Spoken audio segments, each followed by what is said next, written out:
Hello, I'm Soycat and welcome back to the second channel geography video. This is a series where I talk about geography and the world and stuff, and today I want to talk about cities and their placement in the world. This is one of the big realizations I had maybe a couple of years ago, which really altered my viewpoint on not only just the future, but also the world as it exists today.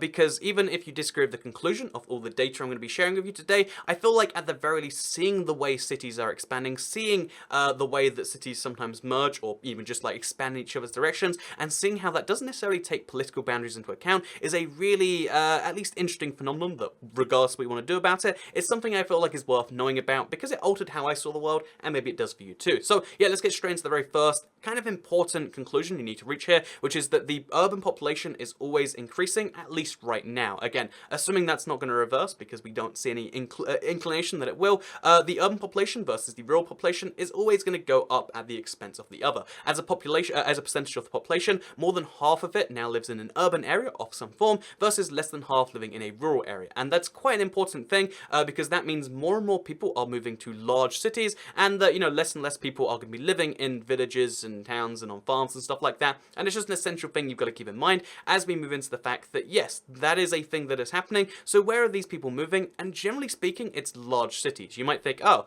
they'll go pick a medium-sized city and turn it into a large one. But the truth is all cities are growing, but it seems like large cities are growing the fastest. So if we look at the 5 largest cities in the UK, for instance, all 5 of them are growing. If you look at the 5 largest cities in Germany, for instance, all 5 of them are growing. 5 largest cities in France, it's the same. The only real exception to this rule is the US, where of the 5 largest cities, 4 are growing, and the 3rd largest, Chicago, is not. So yeah, for the most part, the 5 largest cities in any country, same with Canada, are all growing. It's just a big thing happening all across the world with very few exceptions, unless there's a population decrease in general, such as in countries like Bulgaria and Russia and stuff like that. But generally speaking, even in those, they have large cities which are growing within the country. This is because the population as a whole seems to be moving more and more towards large cities. So, for instance, and there's reasons for this, mostly being like that's where jobs are, because we have a service economy where you need to be close to the stuff that's happening. It's not like you can have it be across the country like it used to be. And this means that large cities are growing because of people just reproducing in the area. Like you have a lot of kids in London and then there's more people living there, but also because of immigration from other countries, and also because of immigration from your same country. There's all like population movements. This is a big thing that people seem to separate from like immigration from other countries, but it is something that does happen, and it is one of the reasons these cities are growing. That's historically always been the case, where cities have grown at the expense of the rest of the population, but now we have really consistent medical care. It seems to be happening a lot faster. So again, for instance, London, New York, some of the biggest cities in the world are also some of the fastest growing cities in the world because they're so big, they have so many opportunities, and it seems to be like a rich gets richer thing, except by population in cities. So now that we've accepted that the populations of the large cities are growing, such as Brussels or at London, or pick any large city, the population is growing. Now we've accepted that, one of two things has to happen. Either you increase the population density or you increase the area of the city. And if you look at, again, the city I'm most familiar with, London, where I live, for instance, it is growing, year by year. The kind of areas that are acceptably called London is slowly starting to expand because, there's only so much you can increase population density by, and when the population is expanding so fast that even that won't help, the area it is covering expands. And again, there's 2 reasons for this. One, because people are moving further out to save money on the, save money on their housing or whatever, or because they're fine living further out of London. And 2 is because there is faster and faster connections into cities happening all the time. There's huge projects happening in London all the time. There's huge projects happening in pretty much any city to help connect more places to the centre with fast and reliable public transport. For instance, a public transport can be a lot faster than taking a car or something like that, especially during rush hour. So this means that more and more areas, so for instance, Watford used to be a satellite, like a full-owned individual town, except now it's kind of just a part of London. People live there to commute to London because it's only 15 minutes, for instance. There's a lot of really big examples of stuff like this, where if you live in an area that used to be like just outside of London, now it's become like a thing of London. And again, same thing happens with any large city. Places like New York, for instance, things near New York are slowly becoming more and more New York. Even if it's a separate state like New Jersey, people live here because they're commuting into New York. So the reason I bring that up is because of the fact that there's some really interesting examples where these cities are expanding, but they seem to be expanding in consistent places towards each other. So there's a lot of, the biggest, growing cities cities seem to be fairly well placed in relation to each other. So again, one of the best examples I've shown off before is the Rhine-Ruhr region in Germany, where these 5 cities are all growing at an immense rate towards each other. So you kind of just get this huge metropolitan area, for instance, in Germany, but you also get really interesting situations where cities grow across the political boundaries. So again, this is an easy situation because like, oh, 5 cities, they all grow and, you know, but it's fine because like they're all in the same country. Well, what about when Switzerland, which is a non-EU member, by the way, has large and booming business? So Switzerland is a country really well known for high wages. The average salary is about 50 to 60,000 Swiss francs, which is about 55 to 65,000 US dollars, in case you're curious. Lots of money to be on there, and that means the average prices there are high. So it means that when a city like Geneva, one of the biggest in Switzerland, expands, it can only expand because of the political boundary into France. So a lot of the places in France, which used to just be like, oh, this is a small town in France, is now becoming a satellite town or a commuter town for Geneva. It's becoming part of their urban area, which means you get the really interesting situation where people who want to work in Geneva, because it is a large city, don't necessarily have the money to live there because it's very expensive to live in Geneva proper. So instead what they do is they live in a satellite town in France and they commute every day in and out of the border. So if you can live in France but then work in Switzerland to make a lot more money than your cost of living, and vice versa, people who live in Geneva will go out to France to get the lower prices, to go do their shopping, and then they'll come back in and they'll do the same. And you actually see this in multiple places. You see this with Basel, for instance, or Basel.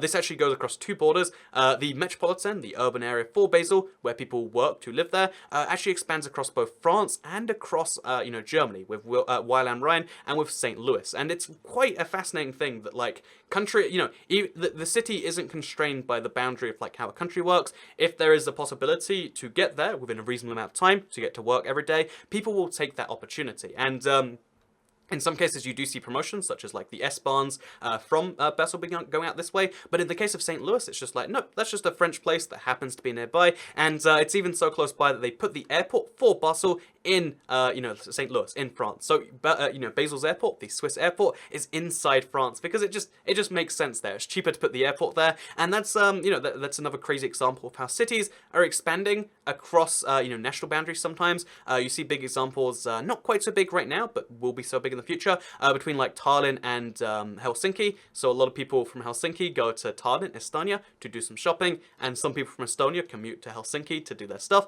And eventually, because of the improvement of technology, like I said with London or New York, for instance, they're always building more connections. Something like this one day will be done with a fast train, so it'll take like, instead of 2 or 3 hours by boat, like 1 hour by train or half an hour by train, and then it'll be more and more commutable, so people from all over Estonia can work in Helsinki, for instance. And at the very least, the Helsinki area will slowly expand into, Estonia as that becomes a thing that happens, as the city expands further out, and as some businesses want to move further out. One of the suburbs of Helsinki will one day be one of the cities in this. And actually, Finland is a really interesting example by itself because the first, the second, and the fourth largest cities in Finland actually are Helsinki, Espoo, and Vantaa. I think I got the order right in that. But basically, these are some of the biggest cities in Finland, and they're all so big and they happen to be so close together that now, as they all expand, they've expanded into each other. The Helsinki airport again is in Vantaa, not in Helsinki itself, and Espoo, for instance, is connected very quickly with high-speed rails, and it means you have this situation where all 3 of these cities essentially exist as just one huge area. You can't find the official like end between one and the other, even if there's administrative boundaries. There's no like real end of like, oh yeah, where do you live? I live in that kind of large area. And you see lots of examples of this, particularly, so I mentioned European examples exclusively so far,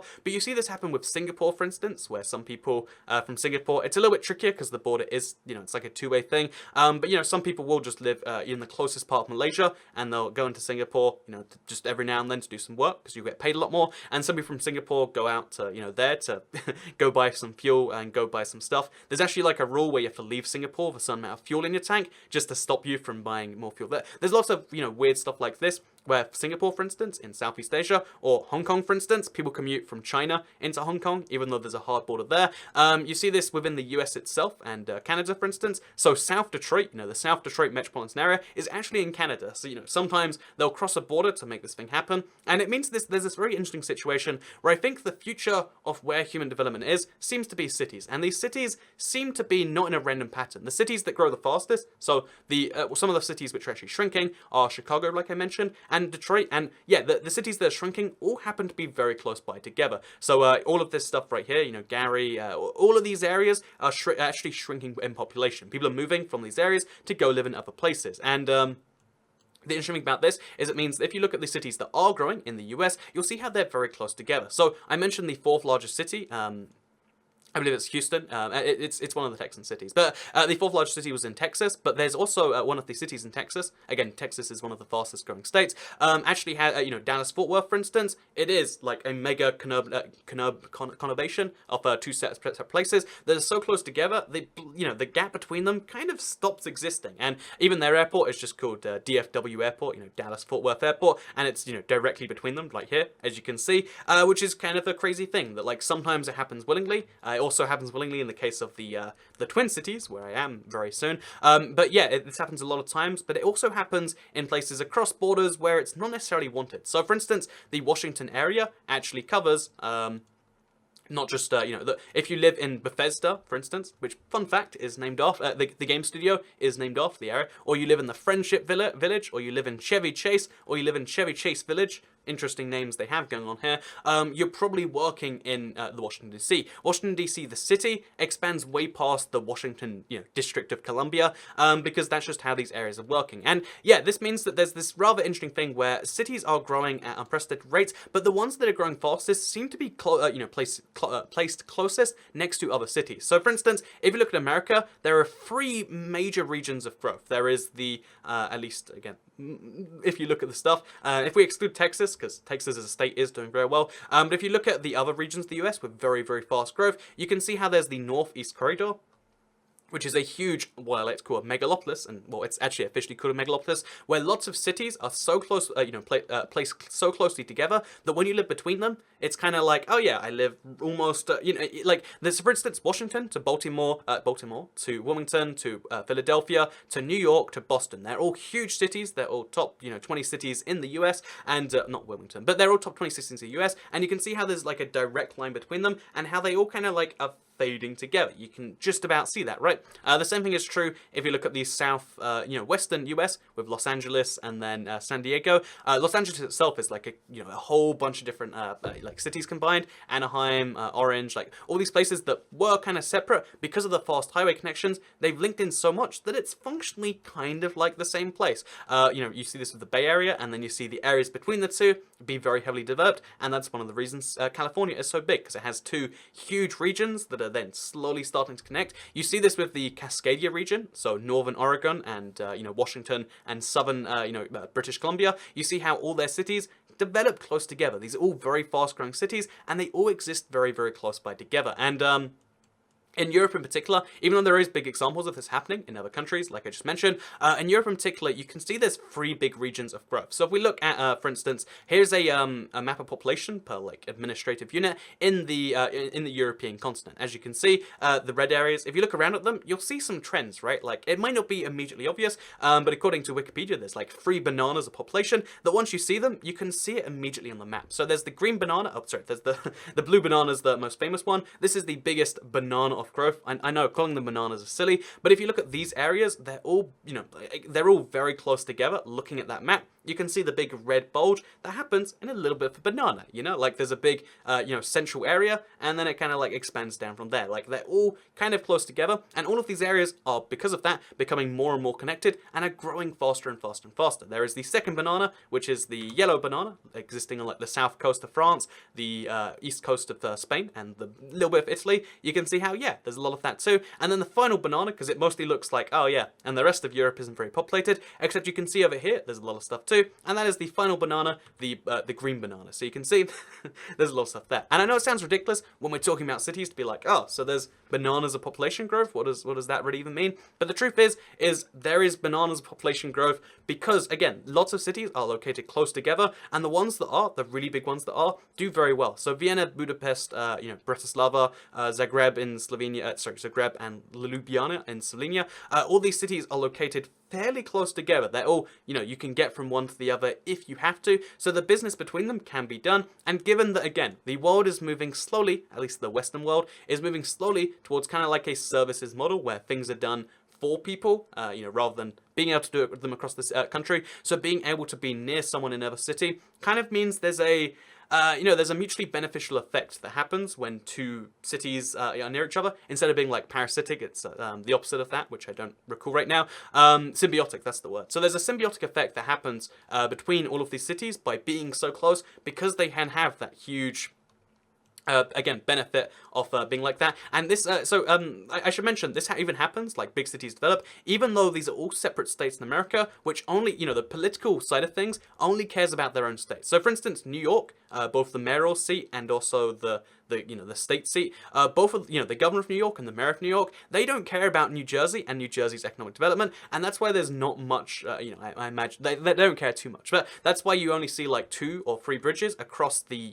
the river from New York to New Jersey. Like, it's not as well connected as you might figure, and even the New York subway doesn't go into New Jersey. Instead, the PATH, the Port Authority, Transit, actually goes across instead. So it's a compact between the 2 states that runs that. It's not officially done by New York, but in spite of that, a lot of New York stuff exists in New Jersey or in Newark, and all this sort of stuff is vaguely New York. Even though they have no interest, there's nothing political that's making this happening. It's just that the cities are close by, and even in spite of the fact that there's rough transport links, it happens regardless. Even in spite of the fact that Switzerland isn't just being like, yeah, let's give these French people some, some great jobs, and let's give our people some cheap shopping so we lose taxes. That's not what they're necessarily thinking. The people don't, in fact, want it. Like, on a country level, why does Switzerland care about France's development? Why would, like, for instance, the Netherlands care about Belgium's economic development? They don't necessarily.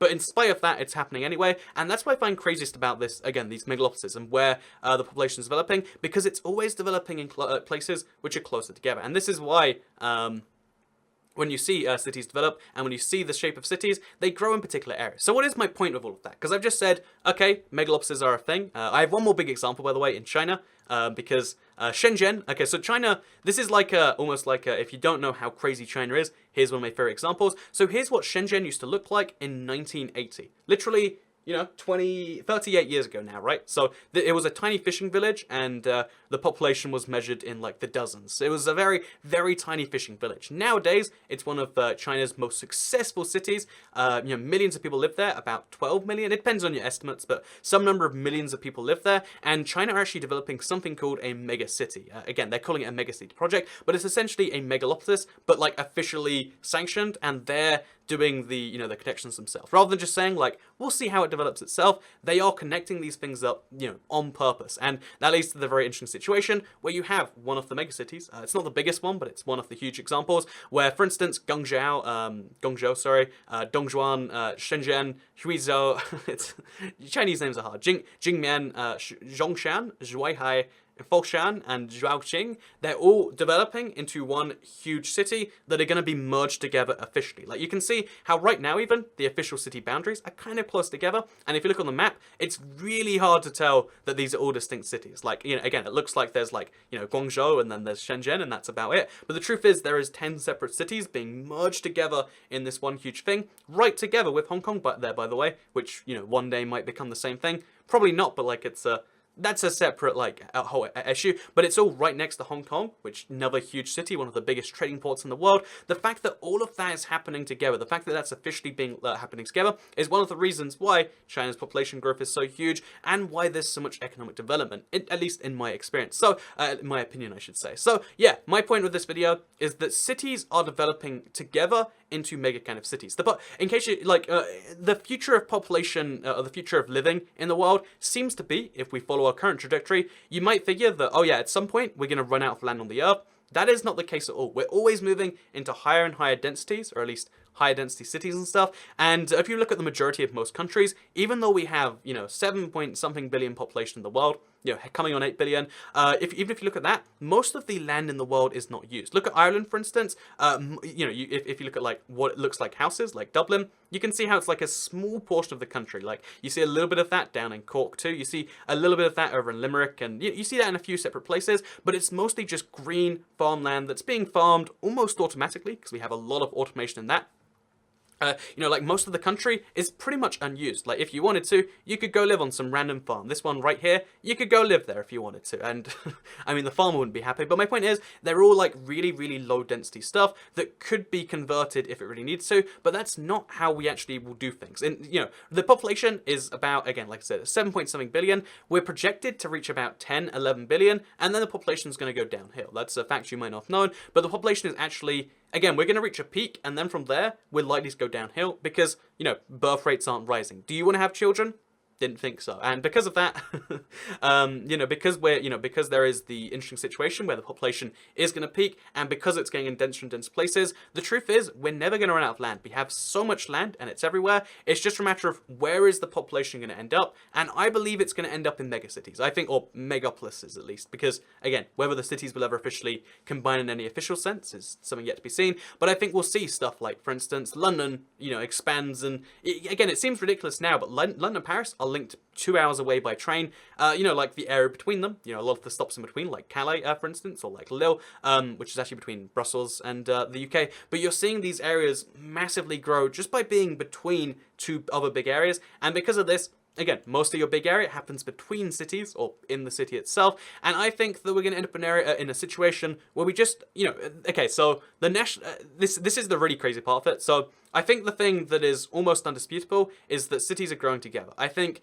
the next level on that is that megacities should probably be encouraged if you think they're a good idea, and I think they are going to just happen naturally, whether we encourage them or not. And the next, this is like the crazy level where you don't have to believe this, but this is my opinion. It's kind of crazy and out there, but I really do think that the idea of a nation is something that's changed over time. It used to be, oh yeah, the king owns something and we're part of the king, and this book says that we have to be part of a country. Then the country became based on like a national identity, and now that one is slowly fading away. Again, the idea of a national identity is starting to become less of a thing, again, with younger people in particular.